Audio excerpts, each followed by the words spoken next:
before, right? So if I was to do that session with a client that had high blood pressure, I would definitely modify a few things. Before I did commence the session, I would get a referral from their GP just to make sure, but any GP would definitely be all for exercise with high blood pressure, because living a healthy, active lifestyle is good for blood pressure and lowering it.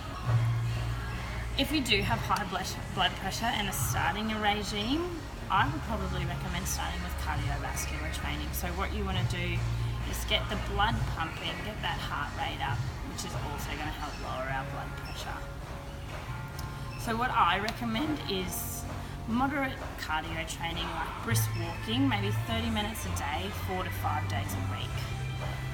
If you are a bit strapped for time, maybe 20 minutes light jog, a little bit more than a brisk walk, 3 to 4 days a week. But do remember to warm up and cool down, because there's nothing worse for high blood pressure than just smashing straight into a really hard jog and then just stopping. So what you want to do is slightly raise that heart rate, get it to the level where you feel comfortable but are still pushing, and then slightly lower it again. This is especially important for clients with high blood pressure. So suddenly stopping is just gonna make that heart rate go berserk. So you're gonna go from like 130, 140 heart rate at a jog back to your 90 and just have nothing in between, which is going to be potentially dangerous, because that could bring on sudden strokes and sudden heart attacks in any clients, not just older clients. I will of course keep the levels with cardiovascular training for people with high blood pressure. For example, on the treadmill, I probably wouldn't keep that level up on a high incline. I keep it nice and flat where we can monitor that heart rate, get that oxygen pumping and get that blood flowing. Also keeping it on a flat surface. You're not going to have the incline really high where they're going to be pushing to a point where you can bring on a sudden stroke or heart attack. Now, with clients with high blood pressure, I do highly recommend that if you feel chest pain, any weaknesses, any dizziness, lightheadedness, or pressure or pain in your neck, jaw or shoulder, definitely stop. Do a light cool down, something quick, just to get the heart rate down, and then just fully stop, because that could be potentially bringing on a heart attack. If I were to do that session again with a client with a serious knee injury, once again, consult the GP first. When writing programs for clients with knee injuries, I do like to incorporate a lot of strength training exercises. This will aid in building the muscles around the knee injury.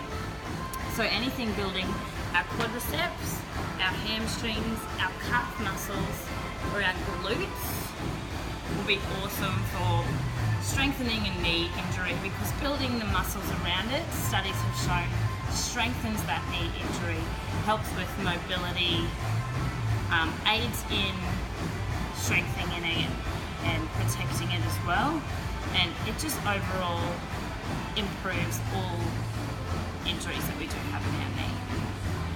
Changes that I would make to that session in particular for someone with a knee injury: when performing our back squat, I probably wouldn't get them to start on the barbell. I'd modify it to maybe bodyweight box squats. So we'd be performing the exercise with no added weight, so that'll put no extra pressure on our back or our core, which will force us to smash our knees down. So with just our body weight, just because we're used to it, we'll just be slightly lowering it to a level where the box is, which will usually be either knee height or just above, just so we're not putting too much pressure on the front of that knee. When doing the cardio, I wouldn't put them on the treadmill on an incline either, just to avoid any awkward positions with the knee to be in constantly. So keep the treadmill nice and flat, maybe just slightly bump the speed up just to keep that knee moving and nice and warm. If the client were to have lower back pain, for example, or a back injury, I would make quite a few modifications to that program just completed. So before starting the workout, once again, consult the GP. I would probably add in a lot more of dynamic stretches before we begin. So a lot of trunk rotations. Definitely going to be avoiding toe touches. So anything where it's going to overstretch that back, we have to fling it back up. I remove all added extra weights as well. So once again, no barbells for our squats. Definitely just bodyweight squats. When needed weight, for like example our rows and our chest press, something really light, nothing too strenuous for them, I would focus more on the form and control of the actual movement rather than trying to push the weight. So when performing the squat portion, I would change it to a wall sit. So doing a wall sit keeps our back nice and flat and stable. That's going to make the client more confident in their squat, having something to lean on, and where it's not all in an awkward position where they over-rotate their hips and such. When doing our chest press, I'd probably just put that bench up on a little bit of an incline, just so the client can rest their whole back on it while still in a seated position. So sitting with the incline, they can then lay their whole back on it and not overarching their back when using that flat bench. When performing the actual lift, I'd get them to push their back down a little bit, push their hips down, just to keep nice and flat on that bench as well. And again, with the rows, just definitely being there to support, keeping that back nice and flat just by bracing the core. Also with that circuit at the end, I'd probably add in a lot more, not crunches, probably half crunches, just so we're not over rounding the back at the lower back injury. Just half crunches, just to improve our core, because that back injury could be from an imbalance in our muscles. So a lot of the time people with lower back injuries do have weaker cores, so we will be wanting to work on that. Yeah, other than that, that's probably what the modifications I would make to those. And all good.